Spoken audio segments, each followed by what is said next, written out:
हाय राम, मैं खुद को बहुत समझदार समझती थी, लेकिन इस छोटे से लड़के ने मुझे बेवकूफ़ बना दिया। मुझे लड़ाता रहा। अब फैसला तुम्हें करना है माँ। अपनी गलती सुधारोगी या उसी रास्ते पर चलती रहोगी? चलो, आज हिसाब बराबर करते हैं।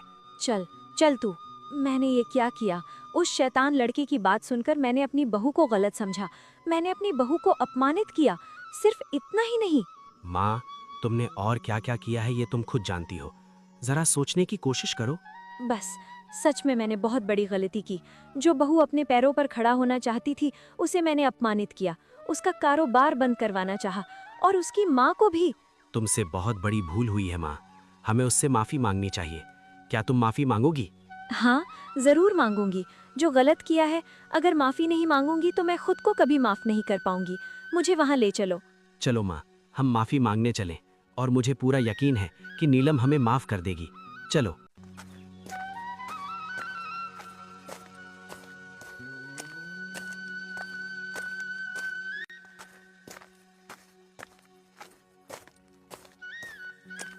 हाँ, अरे आप लोग इस समय यहाँ कुछ हुआ क्या? क्या मैंने फिर कोई गलती कर दी? अरे इस समय कैसे आना हुआ? हम आप लोगों से माफी मांगने आए हैं। समझ नहीं पा रही कि किस मुंह से माफी मांगूं। आप ऐसा क्यों कह रही हैं माँ?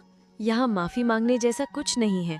मैंने बिना सोचे समझे तुम्हारा कितना अपमान किया।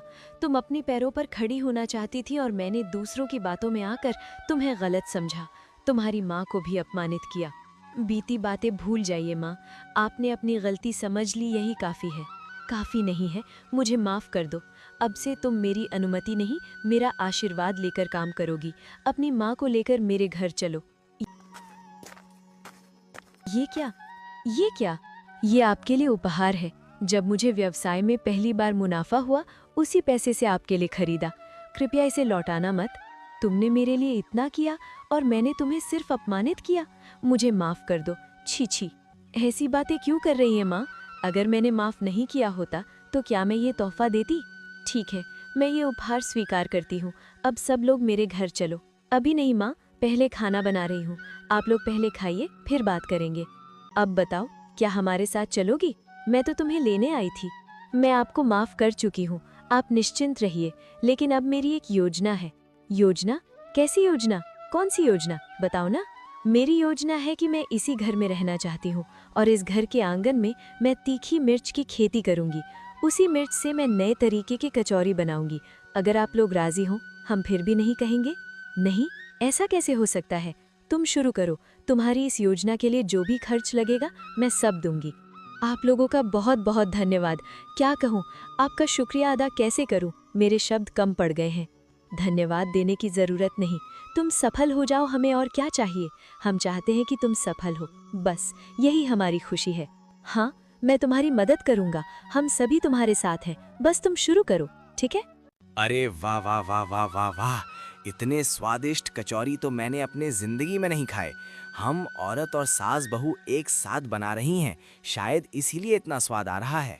हाँ, बिल्कुल सही कहा भाई। अरे दूसरी दुकान में तो औरत और सास बहू साथ में बनाती ही नहीं है, इसीलिए इस तरह का स्वाद आपको दूसरी दुकान में नहीं मिलेगा।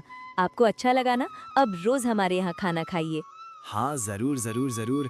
अब से भाई हम रोज यहीं खाने आएंगे। बढ़िया कड़क कचौरी स्वाद के साथ और चटनी तो जोरदार।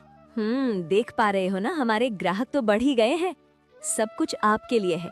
आप लोग साथ नहीं होते तो मैं कुछ नहीं कर पाती। सब कुछ तुम्हारे हौसले की वजह से हुआ है। हमें चाहिए था कि हम तुम्हारे साथ पहले ही खड़े होते।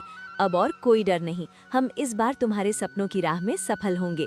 अच्छा को बताओ दोस्तों, इस कहानी में नीलम किस व्यवसाय में लगी हुई थी? ऐसी मजेदार कहानियां देखने के लिए हमारे चैनल को सब्सक्राइब करना ना भूलें।